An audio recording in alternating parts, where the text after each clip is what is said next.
Hello बच्चों, कैसे हैं आप सब। Welcome to my channel origin to infinity, जहां आप मेरे साथ यानी खुशी मैम के साथ मैथ्स पढ़ेंगे और अपने मुश्किल कॉन्सेप्ट्स को क्लियर करेंगे। So let's start. तो बच्चों, आज के लेक्चर में हम क्लास 8 का चैप्टर नंबर 3 अंडरस्टैंडिंग कोऑर्डिनेटर्स पढ़ने वाले हैं। ठीक है, अभी तक हमने क्लास 8 के chapter number 1 rational numbers, chapter number 2 linear equation in one variable और chapter number 10 exponents and powers complete कर लिए। ठीक है, let's start with chapter number 3। बहुत इजी चैप्टर है and mark my words, chapter 3 के जितने भी आप कॉन्सेप्ट्स आप पढ़ने वाले हैं वो सारे आप क्लास 9th और 10th में भी यूज़ करेंगे। ठीक है, सो आपको जो जो ज्योमेट्री का कॉन्सेप्ट आपको पता लगता जाता है, right it down in a separate page, एक अलग सी जगह पे आप उसको लिखिए और उसको रिव्यू करते रहें टाइम से टाइम। ठीक है, ताकि आपको वो याद रहे। ठीक है, बहुत कम आएंगे। ठीक है, लेट्स बिगिन। ठीक है, फिर पहली बात आती है कर्व क्या होता है। ठीक है, जब भी आप अपना पेन रखो, टिप आपके पेज पर हो और उससे आप कोई भी लाइन ड्रॉ करो तो वो क्या होता है, कर्व होता है। ठीक है, और इस दौरान जो है हमारा जो पेन है वो पेज से उठना नहीं चाहिए। जैसे ही उठा हमारा कर्व टूट गया। ठीक है, सपोज मैं ये कर रही हूँ, फिर मैंने अपना पेन उठाकर दोबारा यहाँ से कंटिन्यू करा, ये कर्व नहीं है। ठीक है, अच्छा, टाइप्स ऑफ कर्व में आपका एक मैं सिंपल कर्व कराना चाहूँगी। सिंपल कर्व क्या होता है, जब आप अपना कर्व ड्रॉ करो और उसमें कोई भी कर्व की लाइन किसी और लाइन को काटे ना। ठीक है, मतलब a line do not cross at any other point. ठीक है, अब जैसे कि आप एक कर्व बना रहे हो, ठीक है, आप ऐसे कर्व बनाते बनाते मैंने इसको यहाँ से इंटरसेक्ट करवा दिया, तो ये एक सिंपल कर्व नहीं है। ठीक है, सिमिलरली स्टार है। ठीक है, स्टार तो एक दूसरे से इतनी बार इंटरसेक्ट करता है, तो ये भी एक सिंपल कर्व नहीं है। ठीक है, सिंपल कर्व के लिए मैं एक ट्राइंगल बना सकती हूँ। ठीक है, यहाँ पर ये हमने लाइंस बनाई बिना पेन को उठाए और यहाँ पर कोई लाइन एक दूसरे को इंटरसेक्ट नहीं कर रही। हाँ, यहाँ पर आकर मिल ज़रूर रही हैं पर इंटरसेक्शन नहीं हो रहा है, क्रॉस कट नहीं कर रहे एक दूसरे को। ठीक है, अब हमारे जो कर्व्स हैं उनके कुछ कुछ टाइप्स होते हैं। ठीक है, एक होता है क्लोज्ड कर्व, एक होता है ओपन कर्व। ठीक है, क्लोज्ड कर्व का मतलब क्या है कि आपका जो स्टार्टिंग पॉइंट है और आपका जो एंडिंग पॉइंट है वो एक दूसरे से मीट होना चाहिए। अब जैसे एक सर्कल बनाती हूँ मैं, आपका स्टार्टिंग पॉइंट जो है वापस आकर आपके एंडिंग पॉइंट से मिल रहा है। ठीक है, तो ये कैसा कर्व है, क्लोज कर्व है। अच्छा, अगर मैं कुछ ऐसा सा डायग्राम बनाऊँ, ये एंड देन ये, ठीक है, स्टार्टिंग पॉइंट यहाँ पे था, एंडिंग पॉइंट यहाँ पर है, तो ये क्लोज्ड कर्व नहीं है। हमारा जो स्टार्टिंग पॉइंट है और हमारा जो एंडिंग पॉइंट है वो दोनों एक ही होने चाहिए। ठीक है, और फॉर ओपन कर्व में आपका कोई ना कोई साइड आपको खुला छूट गया होगा। जैसे कि सी देखो, यहाँ पर ये वाला स्पेस खाली है, इसमें हमारा एंड पॉइंट और स्टार्टिंग पॉइंट नहीं मिल रहा, और हमारा जो कर्व है वो भी क्लोज नहीं है, वो बंद नहीं है, एक साइड से खुला हुआ है। फॉर एग्जाम्पल जैसे रूम होता है, रूम भी तो एक साइड से खुला होता है। ठीक है, तो ये क्या बना रहा है, इसमें एक ओपननेस बना रहा है। ठीक है, जिस वजह से ये खुला हुआ है और हम इसको ओपन कर्व बोलेंगे। आपको ये नोट डाउन करना है, नोट डाउन कीजिए। अगर आपको स्क्रीनशॉट लेना है तो स्क्रीनशॉट लीजिए, बट अपने पास एक रिकॉर्ड ज़रूर रखना। ठीक है, let's move on to polygons. तो जब हम लाइन सेगमेंट्स को मिलाकर एक क्लोज्ड फिगर बनाते हैं तो उसको पॉलीगन कहते हैं। ठीक है, क्या क्या इसकी कंडीशंस है?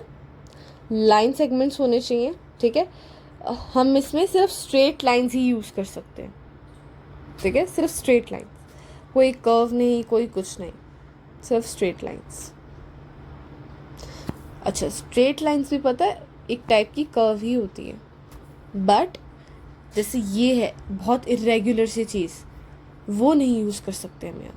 ठीक है, स्ट्रेट लाइन भी एक टाइप ऑफ कर्व है, पर हम सिर्फ हमको स्ट्रेट लाइन ही यूज़ करना है, हमको कोई और कर्व्ड लाइन यूज़ नहीं करनी है।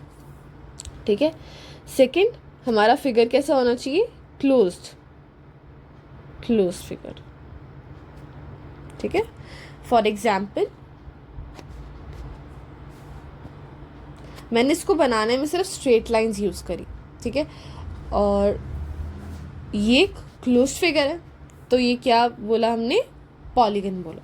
ठीक है, सिमिलरली आप चाहे ट्राइंगल ले लो, चाहे आप हेक्सागन ले लो।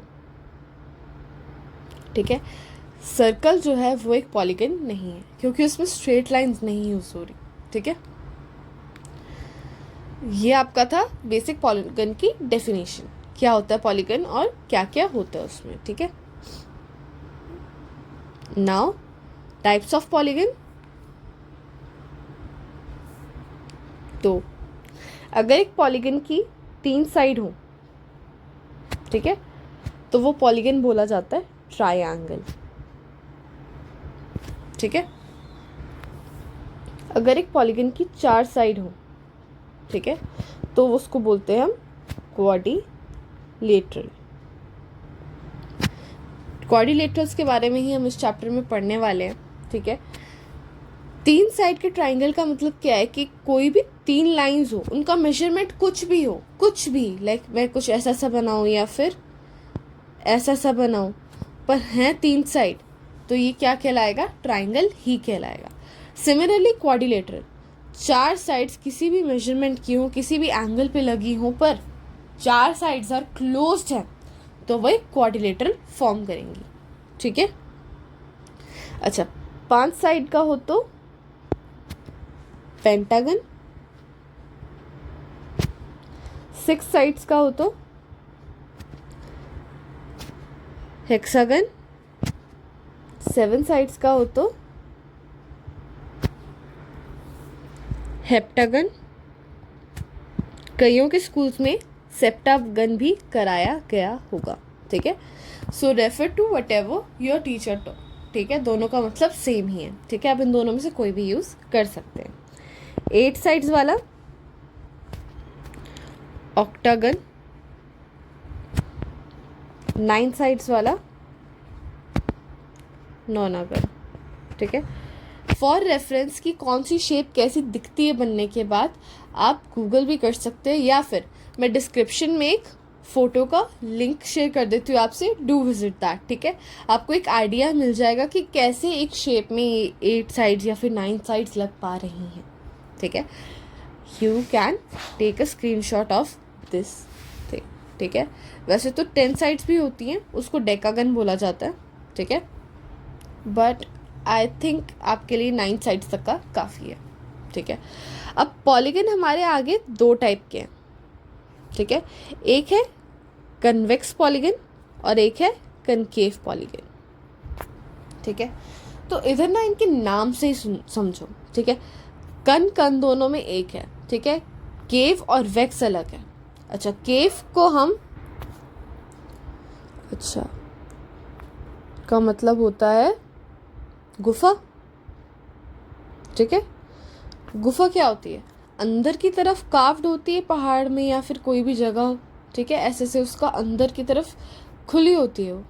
ठीक है, सिमिलरली कोई भी शेप अगर अंदर की तरफ बेंड हो रही हो तो वो कैसा पॉलीगन है? Concave polygon. फॉर एग्जाम्पल कुछ ऐसा सा, ये जगह जो है अंदर की तरफ बेंड है, तो ये कैसा पॉलीगन है? कनकेव पॉलीगन है। तो जब भी आपको कोई शेप अंदर की तरफ बेंड लगे कि उसकी कोई 2 साइड्स अंदर की तरफ जा रही है, 3 साइड्स अंदर की तरफ जा रही हैं, तो वो कैसा पॉलीगन है? कनकेव पॉलीगन है। ठीक ठीक है। सिमिलरली जो बाकी नॉर्मल चीज़ें बची जिनकी कोई साइड अंदर नहीं जा रही, वो कैसे पॉलीगन्स है? कन्वेक्स पॉलीगन है। For example triangle, square. अब इसमें कोई भी साइड हमारी अंदर की तरफ बेंड नहीं हो रही है, ठीक है, सारी अपनी रेगुलर प्लेस में है, तो ये कैसे पॉलीगन हो गए? कन्वेक्स पॉलीगन, ठीक है।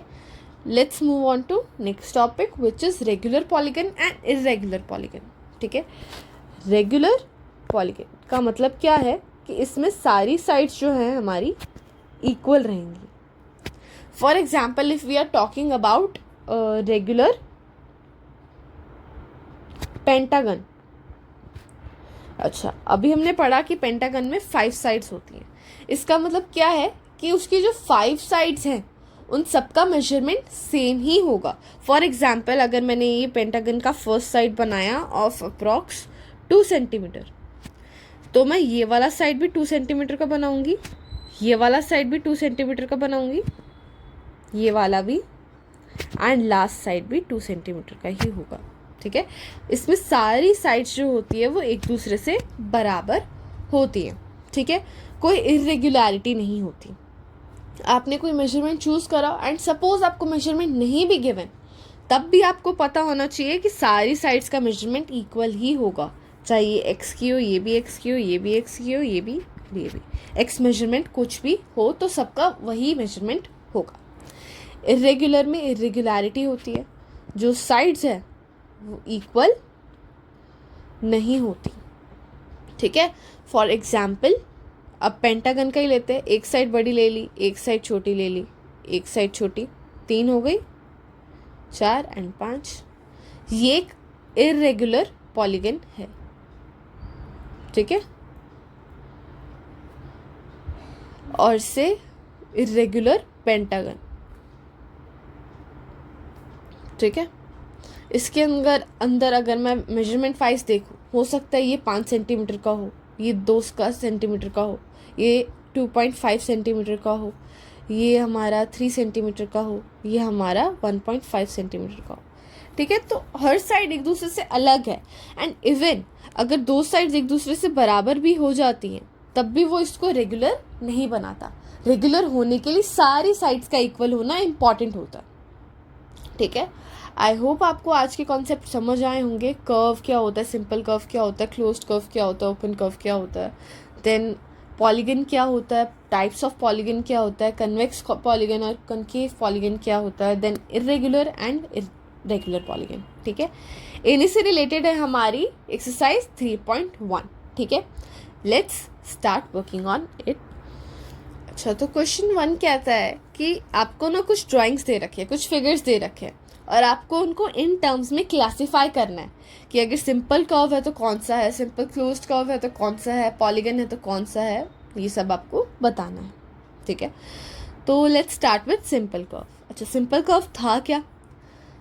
जब एक कर्व जो है वो एक को अपनी ही लाइन को क्रॉस ना करे, ठीक है, वो अपने आप को ही कहीं पर क्रॉस ना करे, ठीक है। ठीक है, तो फिर हमारा फर्स्ट जो है सिंपल कर्व की कैटेगरी में आ रहा है, ठीक है। सेकंड भी आ रहा है, यहाँ पर अगर सपोज यहाँ से भी स्टार्ट हुआ हो तो उसने अपने आप को कहीं पे क्रॉस नहीं करा। सिमिलर विथ सेकंड, अगर यहाँ से स्टार्ट हुआ हो देन उसने पूरा कंप्लीट करा और एक को अपने आप को कहीं पे क्रॉस नहीं किया, ठीक है। On the other hand third जो है वो एक जगह पे बना, फिर पेन उठाया गया एंड फिर दूसरी जगह पे बना, तो ये एक सिंपल कर्व नहीं है, ठीक है। एंड फोर्थ भी सिंपल कर्व नहीं है, ठीक है। इसने अपने आप को इतनी बारी क्रॉस कर रखा है, ठीक है, ये वाली लाइन अपनी ही लाइंस को इतनी बारी क्रॉस कर रहा है, तो वो सिंपल कर्व की डेफिनेशन को फिट नहीं बैठ रहा है, ठीक है। सिमिलरली फिफ्थ देखो, फिफ्थ अगर यहाँ पर स्टार्ट हुआ हो तो उसने ऐसे बनाया, देन ऐसे बनाकर ऐसे बनाया, वो अपने आप को कहीं भी क्रॉस नहीं कर रहा है। सिक्स्थ अगर यहाँ पर स्टार्ट हुआ हो तो वो घूमकर यहीं पर आ रहा है। सेवन्थ यहाँ पर स्टार्ट हुआ हो तो यहीं पर घूम के आ रहा है।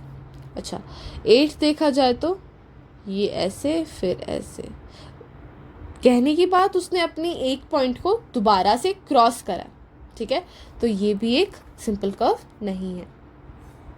ठीक है, तो सिंपल कर्व की कैटेगरी में हमारा क्या क्या आया, 1 आया, 2 आया, 5 आया, 6 एंड 7। ठीक है, let's move on to next part which ask for simple closed curve. ठीक है, अब वो आपसे क्या डिमांड कर रहा है कि आपका कर्व तो है, सिंपल भी है, पर वो क्लोज भी होना चाहिए। अच्छा, क्लोज्ड कर्व का मतलब क्या था कि उस शेप का एंड पॉइंट और स्टार्टिंग पॉइंट जो है वो दोनों सेम होना चाहिए। अच्छा, अभी हमने पढ़ा था कि अगर हमारे ये वाला यहाँ से स्टार्ट हुआ हो तो वो घूम फिर कर यहीं पर आया, तो 1 तो है सिंपल क्लोज्ड कर्व। सिमिलरली 2 अगर स्टार्ट यहाँ से हुआ तो घूम फिर कर उसका एंड पॉइंट भी यहाँ पर आया। ठीक है, 3rd तो हमारा सिंपल कर्व ही नहीं है, ना ही 4th है, ना ही 8th है। अच्छा, 5th अगर इस पॉइंट से स्टार्ट हुआ होगा फॉर एग्जाम्पल, तो वो घूम फिर के दोबारा इस पॉइंट पे ही आया, यानी कि उसका एंड पॉइंट और फाइनल पॉइंट क्या है, सेम है। अच्छा, ये अगर यहाँ से स्टार्ट हुआ होगा फॉर से, तो वो घूम फिर कर अगेन इसी पॉइंट पर आया। ठीक है, एंड पॉइंट और स्टार्टिंग पॉइंट क्या है, सेम है, इक्वल है।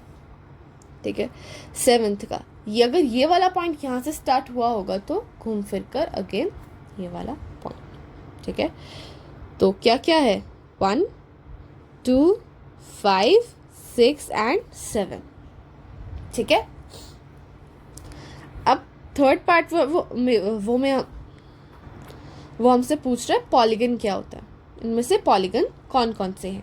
अच्छा, पॉलीगन के लिए हमने शर्तें पढ़ी हैं, दैट स्ट्रेट लाइंस होनी चाहिए उनमें। ठीक है, स्ट्रिक्टली स्ट्रेट लाइंस। तो इसमें स्ट्रेट लाइंस है, इसमें स्ट्रेट लाइंस है, ये हमारी लिस्ट से आउट है, ये हमारी लिस्ट से आउट है, ये हमारी लिस्ट से आउट है। अच्छा, इसमें कर्व लाइंस है तो ये भी पॉलीगन नहीं है। इसमें कर्व लाइंस है, नहीं है। इसमें कर्व लाइन है, इसमें भी नहीं है। तो 1 और 2 ही सिर्फ हमारी पॉलीगन की कैटेगरी में आते हैं। ठीक है, अब ठीक है, कन्वेक्स पॉलीगन क्या है। ठीक है, तो ये सारे तो पॉलीगन की रेस से ही बाहर है। ठीक है, आपको सिर्फ 1 और 2 में देखना है कि कन्वेक्स क्या है और कनकेव क्या है। ठीक है, अब कन्वेक्स क्या था, नॉर्मल शेप जो अंदर की तरफ बेंड ना हो रही हो। अच्छा, यहाँ पर ये एक चीज देख रहे हो, ये अंदर की तरफ जा रही है, तो ये कैसा पॉलीगन हो गया हमारा, कनकेव पॉलीगन। ठीक है, एंड ये एक नॉर्मल शेप है जो सेकंड वाला है, तो ये कैसा पॉलीगन हो गया हमारा, कन्वेक्स पॉलीगन। ठीक है, आई होप आपको सारी चीज़ें क्लियर रही हों। ठीक है, अगर थोड़ा सा भी डाउट आ रहा है तो do watch the lecture from the beginning. ठीक है, अगर फिर भी डाउट रह जाए do ask me in the comment section. ठीक है, मैं आपको दोबारा से वही टॉपिक एक्सप्लेन करूँगी with some other kinds of examples और टाइप ऑफ एक्सप्लेनेशन, मतलब मैं थोड़ा अलग से आपको एक्सप्लेन करने की कोशिश करूँगी। ठीक है, second and last question of the exercise, what is a regular polygon. अभी हमने पढ़ा जब हमारे पॉलीगन की साइड्स इक्वल हों, सारी साइड्स इक्वल हों, तो वो कैसा पॉलीगन होता है, रेगुलर पॉलीगन। ठीक है, आंसर। अच्छा, अब polygon is said to be a regular polygon when all of its sides are equal। ठीक है, जब एक पॉलीगन की सारी साइड्स इक्वल हो जाए तो हम उसको क्या बोलते हैं, एक रेगुलर पॉलीगन। ठीक है, अच्छा, अगर कोई पॉलीगन हमारा 3 साइड्स का है, ठीक है, अच्छा पहले तो हमको पता है कि अगर 3 साइड्स होती है तो उसको ट्रायंगल बोलते हैं, है ना। तो एक ऐसा ट्रायंगल है जिसकी सारी साइड्स इक्वल है, तो क्या हमारे पास इसका कोई स्पेशल नाम है मैथ्स में। हमने क्लास 7th में पढ़ा है ट्रायंगल्स के चैप्टर में कि ऐसा ट्रायंगल जिसकी सारी साइड्स इक्वल हो उसको हम बोलते हैं इक्विलेटरल ट्रायंगल। ठीक है, अच्छा सेकेंड, अगर हमारा 4 साइड्स का कोई क्वाड्रिलेटरल है, 4 साइड्स का क्वाड्रिलेटरल ही होता है, ठीक है, और उसकी सारी साइड्स और उसके सारे एंगल्स भी इक्वल हैं। अच्छा, यहाँ पर मैं आपको एक चीज़ बताना भूल गई, दैट साइड्स के साथ साथ एंगल भी इक्वल होते हैं। ये वाला एंगल इसके बराबर, ये वाला एंगल इसके बराबर, ये वाला एंगल इसके बराबर, सारे एंगल्स भी एक दूसरे से इक्वल हैं, ठीक है। और इधर सिमिलरली एंगल्स भी इक्वल नहीं होते, ठीक है। यहाँ पर 60 डिग्री 60 डिग्री और 60 डिग्री हुआ। इक्विलेटरल का एंगल जो होता है वो 60 डिग्री होता है। अच्छा, हर साइड पे 60 डिग्री है, एंगल्स इक्वल है, साइड्स इक्वल है, तो वो इक्विलेटरल ट्राइंगल हुआ। अच्छा, 4 साइड्स का क्वाड्रिलेटरल कुछ ऐसा सा है, ठीक है। यहाँ पर भी इक्वल है, इधर भी इक्वल एंगल है, इधर भी इक्वल एंगल है, इधर भी इक्वल एंगल है। तो ऐसा क्वाड्रिलेटरल जिसकी सारी साइड्स इक्वल है, सारे एंगल्स इक्वल है, तो वो क्या बना देता है हमारा? स्क्वायर, ठीक है। अच्छा, लास्ट पार्ट हमसे बोल रहा है 6 साइड का, ठीक है। 6 साइड का क्या होता है हमारा? हेक्सागन। अच्छा, हेक्सागन में हमारे पास ऐसा कोई शेप नहीं है, ऐसा कोई अलग से नाम नहीं है उसको डिफाइन करने का, ठीक है। तो एक रेगुलर हेक्सागन को हम रेगुलर हेक्सागन ही बोलेंगे, ठीक है। क्या? रेगुलर हेक्सागन, ठीक है। आई होप आपको ये सारी चीज़ें क्लियर हुई। इन सबको एक बार अपने आप से रिवाइज करना और खुद से नोट्स फॉर्म करना to practice them and learn them, ठीक है। बाकी आई डोंट थिंक इस एक्सरसाइज में अभी तक जो भी मैंने कराया कुछ भी कॉम्प्लेक्स था, ठीक है। नेक्स्ट लेक्चर में हम 2.2 और 2.2 से रिलेटेड कॉन्सेप्ट्स कर रहे होंगे, ठीक है। 3 सॉरी, ठीक है। And I hope for you to be present, ठीक है। अगर आपको कोई भी डाउट आया हो, do ask in the comment section में। बार बार रिपीट करती रहती हूँ बिकॉज ये मैथ्स है, ठीक है। मैथ्स एक ऐसा सब्जेक्ट है जहाँ पर आपको डाउट आएगा ही आएगा, ठीक है। मोस्टली बच्चे नहीं अच्छे होते मैथ्स में, एंड आई गेस आप लोग भी एग्री करते होंगे दैट्स मैथ्स सबकी ईजी नहीं होती है, ठीक है। तो डाउट आपका आना जाहिर है, ठीक है। और डाउट आ रहा है तो क्लियर करना भी ज़रूरी है, ठीक है। और क्लियर करने के लिए मैं यहाँ पर हूँ, तो do ask in the comment section. मैं आपके लिए संडे को एक्स्ट्रा क्लास अरेंज करूँगी, ठीक है। अगर आपको लेक्चर समझ आया हो, मज़ा आया हो पढ़ने में, सारी चीज़ें एकदम क्लियर हो because I am teaching from the basic, तो लेक्चर को लाइक करना और अपने फ्रेंड्स के साथ शेयर करना, ठीक है। ऐसे ही सारे चैप्टर्स पढ़ने के लिए, आज मैंने अभी स्टार्टिंग में बताया, मैंने चैप्टर नंबर 1 करवा दिया, 2 करवा दिए, 3 हम कर रहे हैं, ठीक है। चैप्टर नंबर 10 कंप्लीट हो चुका है। तो ऐसे सारे चैप्टर्स करने के लिए डू सब्सक्राइब द चैनल। सारी एक्सरसाइजेस और सारे चैप्टर्स के साथ आप कॉट अप रहेंगे और क्लास में आपका परफॉर्मेंस इंक्रीज होगा, ठीक है। And thank you for watching.